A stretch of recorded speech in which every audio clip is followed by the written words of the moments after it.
Welcome to a Foxy Tech Tips tutorial on deleting your Discord account. This is very quick and easy to do.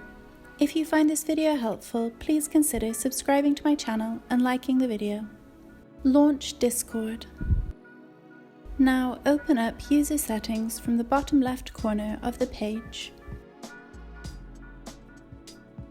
On the My Account page here, select Edit.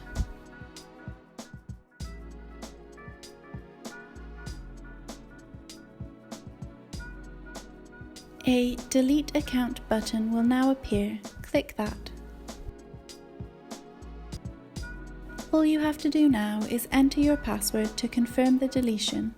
The second you click Delete Account, you will be logged out and your account will be deleted forever. And that draws an end to this tutorial. Please like the video if you found it helpful and subscribe to Foxy Tech Tips for more tips and tricks.